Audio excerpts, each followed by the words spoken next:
વિદ્યાર્થી મિત્રો, good afternoon, happy new year. Lesson number 12, સુભાષિત સપ્તક. આપણે તેનો અભ્યાસ અને સ્વાધ્યાયના પ્રશ્નો બાકી હતા. આપણે સુભાષિત એટલે શું એના વિશે જાણ્યું હતું કે સુભાષિત એટલે સુંદર ઉક્તિ અથવા બોધવચન. સંસ્કૃતના સુભાષિતોની અનેક વિશેષતાઓ છે. એક તો આ સુભાષિતો ગાગરમાં સાગર ભરી દેતા લઘુ પદ્યો હોય છે. તેથી જનજનના કંઠે ગવાતા રહીને સતત વહેતા રહે છે અને વ્યક્તિને જીવનનું ભાથું પૂરું પાડે છે. સંસ્કૃતના સુભાષિતો વૈશ્વિક ભાવનાના પોષક અને તોષક છે તથા સાથે સાથે ભારતીય સંસ્કૃતિના ઉદાત્ત વિચારો અને સંસ્કારોના પ્રવાહક પણ છે. પ્રાચીન સમયના સુભાષિતો આજે પણ એટલા જ પ્રસ્તુત છે, કારણ કે તે જીવન મૂલ્યોની પ્રાપ્તિ કરાવે છે અને આગામી પેઢી સુધી પહોંચાડવા માટે આ સુભાષિતોની રચના ઘણા બધા વિદ્વાનોએ કરેલી છે. કોઈ પણ જાતના ભેદભાવ વગર દરેક માણસને આદર્શ અને આનંદપ્રદ જીવન જીવવાનો માર્ગ આ સુભાષિતો કંડારી આપે છે. તો આજે આપણે તેનો સ્વાધ્યાય કરીએ.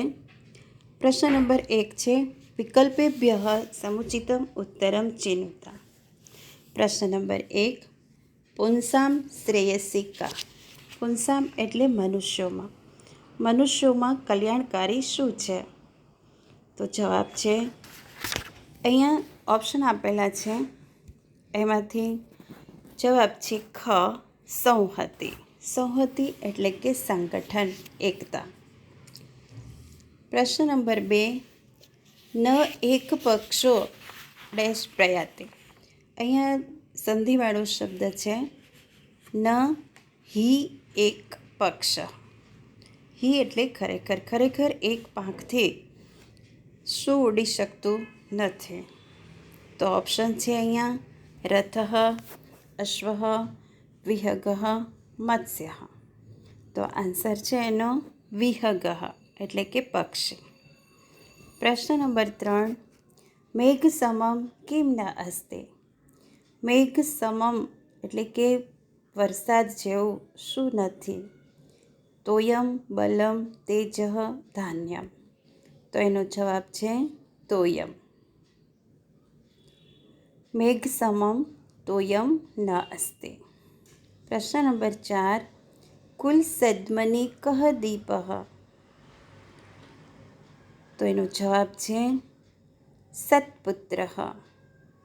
સત્પુત્ર એ કુળરૂપી ભવનનો દીવો છે. પ્રશ્ન નંબર 5, કેશામ નરાણામ કૃતે કિમપી અસાધ્યમ નાસ્તિ.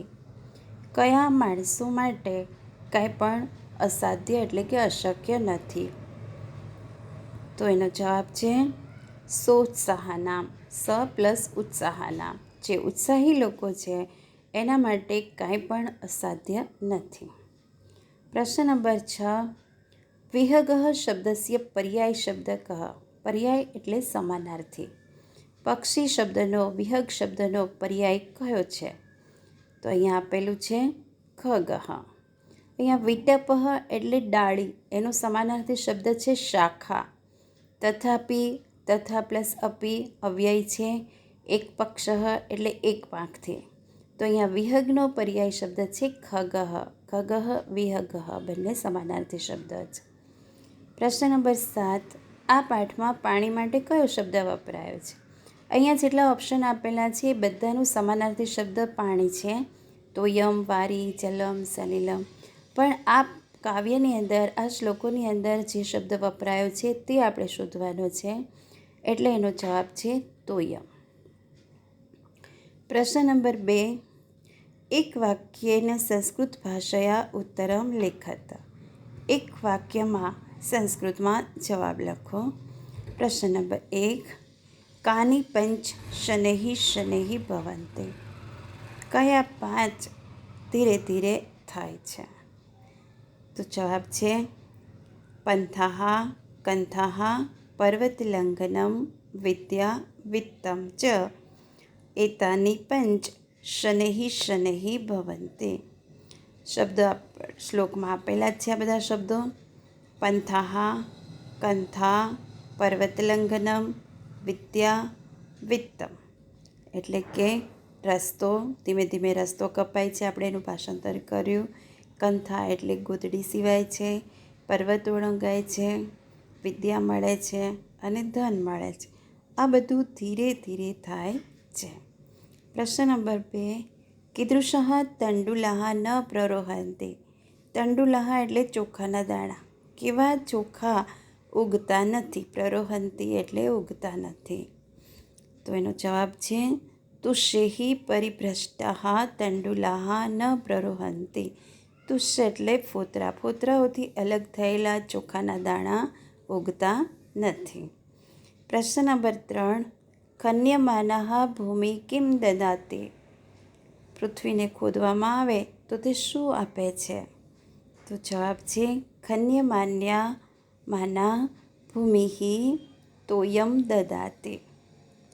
પ્રશ્ન નંબર 4, પાત્રમ કહ નૈવ તાપયતે. પાત્રને કોણ તપાવતું નથી? તો આપણે છેલ્લો શ્લોક જોયો તો સત્પુત્ર રૂપ દીપઃ પાત્રમ નૈવ તાપયતે.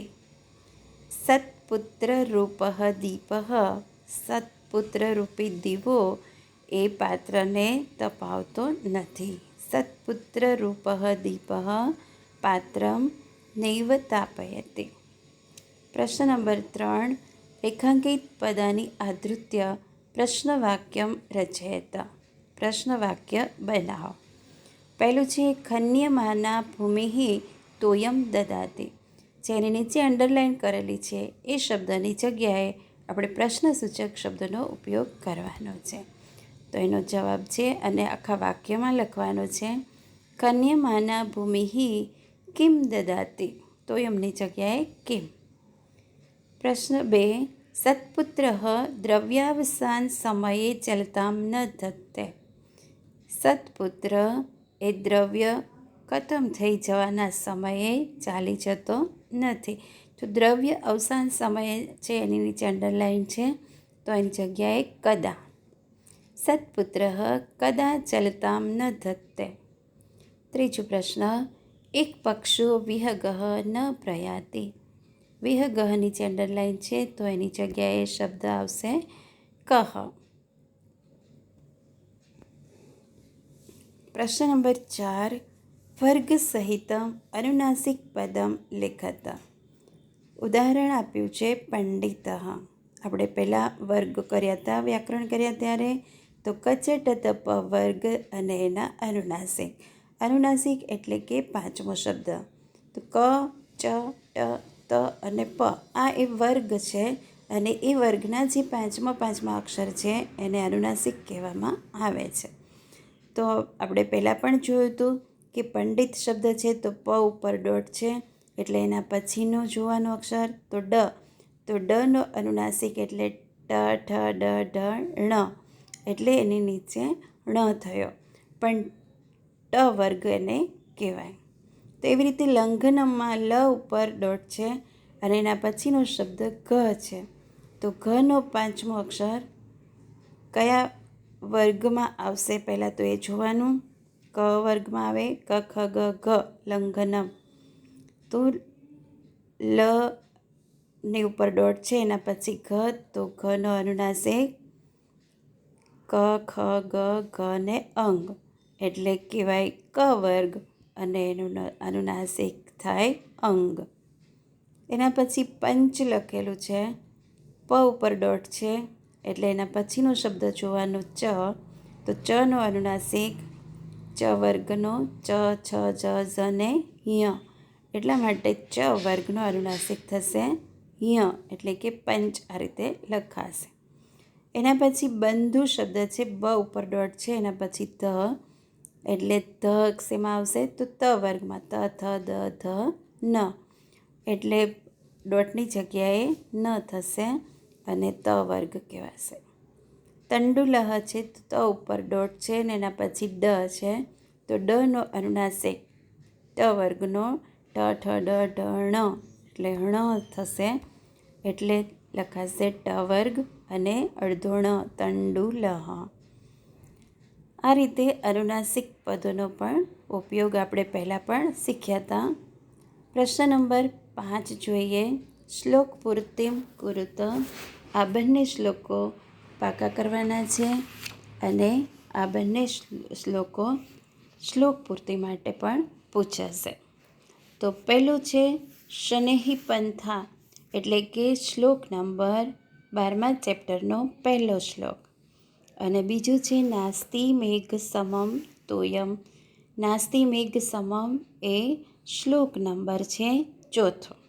એટલે પહેલો અને ચોથો આ બંને શ્લોકો શ્લોક પૂર્તિ માટે આપણે પાકા કરવાના છે. તો પહેલો શ્લોક જોઈએ.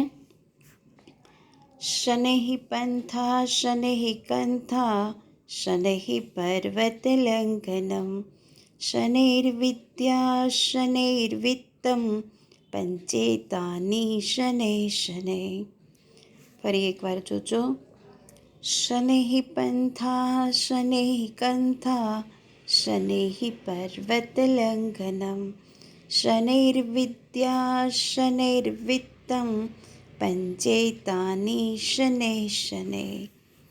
એના પછી બીજો શ્લોક છે નાસ્તિ મેઘ સમમ તોયમ નાસ્તિ ચાત્મ સમમ બલમ નાસ્તે ચક્ષુ સમમ તેજો નાસ્તે તાન્ય સમમ પ્રિયમ.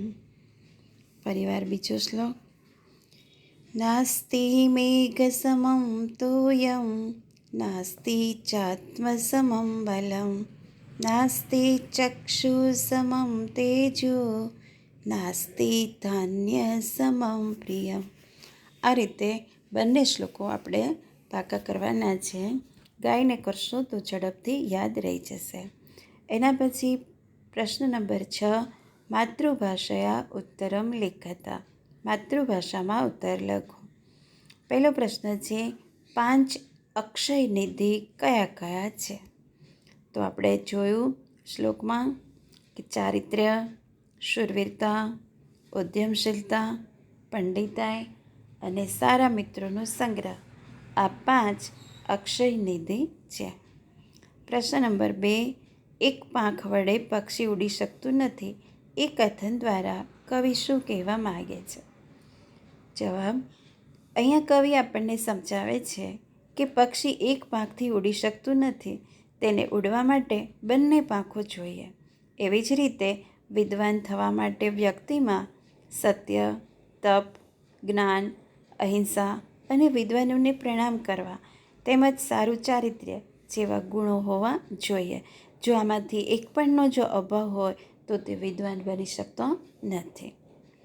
સત્પુત્રને દીપ શા માટે કહ્યો છે? તો જવાબ છે કે જેવી રીતે દીવો અંધકારમાં પ્રકાશ આપે છે તેવી રીતે સારા ગુણોવાળો પુત્ર પણ પોતાના કુળમાં પ્રકાશ પાથરે છે. તે પોતાના ગુણ અને કર્મથી કુટુંબની કીર્તિ વધારે છે અને કુળને તારે છે. પ્રશ્ન નંબર 7 અનુવાદમ કૃત્વા અર્થવિસ્તારમ બોધમ ચ લિખતા. એટલે કે ભાષાંતર કરી અને અર્થવિસ્તાર અને બોધ લખો. તો આ શ્લોક છે શનેહી પંથા શનેહી કંથા. તો એમાંથી આપણને કેવી રીતે લખવાનું છે જોજો. પહેલાં આપણે એનું ભાષાંતર કરીશું. તો પ્રસ્તુત સુભાષિતમાં માર્ગ કાપવો, ગોદડી સીવવી, પર્વત ઓળંગવો, વિદ્યા પ્રાપ્ત કરવી અને ધન કમાવવું આ 5 બાબતો ધીમે ધીમે થાય છે એમ કહ્યું છે. હવે પહેલાં આપણે એનું ભાષાંતર લખીએ, પછી પ્રસ્તાવના લખવાની છે. તો પ્રસ્તાવનામાં પહેલો પેરેગ્રાફ જે છે જે 12મો ચેપ્ટર શરૂ થાય છે ટેક્સ્ટ બુકની અંદર જ તે 47 પેજ પર આપેલું છે. સુભાષિત એટલે સુંદર ઉક્તિ અથવા બોધ વચન. સંસ્કૃતના સુભાષિતોની અનેક વિશેષતાઓ છે. એક તો આ સુભાષિતો ગાગરમાં સાગર ભરી દેતા લઘુ પદ્યો હોય છે. તેથી જનજનના કંઠે ગવાતા રહીને સતત વહેતા રહે છે અને વ્યક્તિને જીવનનું ભાથું પૂરું પાડે છે. સંસ્કૃત સુભાષિતો વૈશ્વિક ભાવનાના પોષક અને તોષક છે તથા સાથે સાથે ભારતીય સંસ્કૃતિના ઉદાત્ત વિચારો અને સંસ્કારોના પ્રવાહક પણ છે. આવું જ એક સુભાષિત અહીંયા આપવામાં આવ્યું છે એવું લખી અને પછી એનો વિસ્તાર કરવાનો છે. પ્રસ્તુત સુભાષિતમાં માર્ગ કાપવો, ગોદડી સીવવી, પર્વત ઓળંગવો, વિદ્યા પ્રાપ્ત કરવી, ધન કમાવવું, આ 5 બાબતો ધીમે ધીમે થાય છે એમ કહ્યું છે. કવિ આપણને અહીંયા સમજાવે છે કે માર્ગ કાપવામાં ઉતાવળ થાય તો અકસ્માત થાય છે.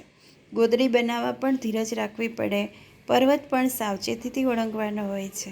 વિદ્યા પણ ધીમે ધીમે પ્રાપ્ત થાય છે અને ધન પણ ધીમે ધીમે મળે છે.